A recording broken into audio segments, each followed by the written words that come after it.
Le plus grand des esprits peut parfois être son propre bourreau.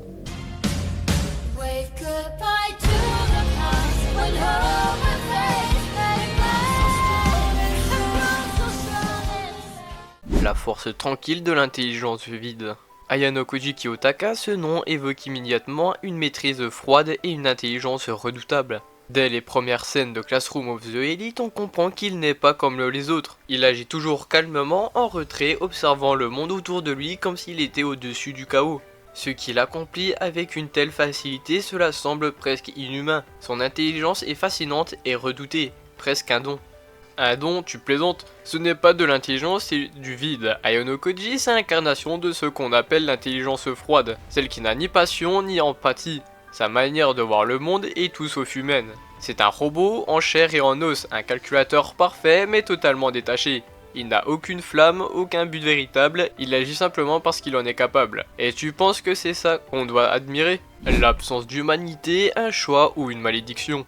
C'est peut-être cette distance émotionnelle qui fait qu'Ayano Koji un personnage fascinant. Il se tient à l'écart des intrigues sociales mais il n'est jamais pris de court. Il voit à travers les mensonges, les manipulations, tout ce qui l'entoure et il fait preuve d'une capacité incroyable à anticiper chaque coup. Mais derrière cette façade se cache peut-être un homme qui a été façonné par son environnement. La White Room, cette institution cauchemardesque, l'a modelé ainsi. Arrête avec tes excuses, ce mec est né sans âme. Point final, la White Room n'a fait que révéler ce qu'il était déjà. Un être sans cœur, conçu pour écraser les autres sous le poids de sa supériorité intellectuelle. Tu parles d'un environnement toxique, mais Ayano Koji n'a jamais cherché à se libérer. Il est le produit parfait d'un système déshumanisant. Et pire encore, il l'accepte. C'est son état naturel, ça ne l'intéresse pas de ressentir quoi que ce soit. Et c'est pour ça que malgré son génie, il est vide.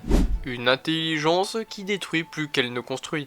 Mais peut-on réellement reprocher à Ayano Koji d'avoir adopté cette stratégie pour survivre? Sa manière de penser, sa logique implacable, tout cela semble être une réponse à un monde qui n'a jamais été tendre avec lui. Il s'adapte, il utilise son intelligence pour avancer dans un environnement où la faiblesse n'est pas permis. C'est triste, mais peut-être que c'est simplement son moyen de se protéger. Se protéger de quoi? Il ne se protège de rien du tout, il détruit tout ce qui l'entoure. Regarde comment il manipule les autres sans aucun scrupule. C'est un prédateur déguisé, un élève modèle, et il s'en fiche des conséquences. Il n'a aucun plan à long terme, aucune vision pour l'avenir, en réalité c'est l'intelligence qu'on lui prête, c'est une malédiction. Elle ne crée rien, elle ne sert qu'à démolir. Ayano Koji est un esprit vide parce qu'il se construit jamais lui-même. Il ne fait que se conformer à ce que les autres attendent de lui tout en tirant les ficelles dans l'ombre. Un génie sans rêve et un génie perdu. Le vide derrière l'apparence. D'accord, il est peut-être froid et calculateur, mais Ayano Koji reste humain. Il ne peut pas être aussi détaché qu'il en a l'air. On voit bien qu'il est parfois embranlé, même s'il ne le montre pas directement, c'est peut-être sa manière à lui de ne pas sombrer dans la folie. Peut-être que cette intelligence glaciale est une barrière entre lui et ses propres émotions, un moyen de se protéger d'un monde qu'il a brisé trop tôt.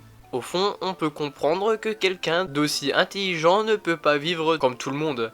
Humain, sérieusement? Tu crois vraiment qu'il est capable d'avoir des émotions comme toi et moi? Ne te laisse pas berner par ce masque, s'il montre quelque chose c'est toujours calculé, il ne ressent rien, il comprend les émotions, il les analyse mais jamais il ne les vit. C'est ça la vraie tragédie d'Ayano Koji, il n'est même pas capable d'être un vrai être humain. Et tu veux savoir pourquoi? Parce qu'il n'a aucun but personnel. Son intelligence est un outil, mais il n'a aucune direction, aucun rêve, aucun désir profond. C'est pour ça que je dis qu'il est vide. Il a été détruit par son propre génie, incapable de ressentir la moindre once de vie.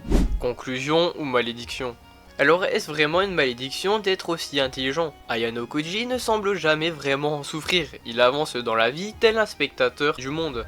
Peut-être que son existence froide et calculée est la seule manière pour lui de supporter la réalité. Finalement, n'est-ce pas ça qui fait de lui un personnage aussi captivant? Ce vide, cette distance, c'est peut-être ce qui le rend si unique, presque tragique. Non, ça fait de lui un zombie intellectuel. Il n'est ni tragique ni captivant. Ce vide, c'est sa destruction. On aime le regard parce qu'on est fasciné par cette coquille vide qui marchait comme un homme. Mais au fond, il est déjà mort. Sa soi-disant intelligence n'est rien d'autre qu'un miroir froid, reflétant le pire de l'humanité, l'absence de but, l'absence de vie. Si on devait retenir une seule chose d'Ayano Koji, c'est qu'il nous rappelle que l'intelligence sans émotion et sans humanité, c'est le néant.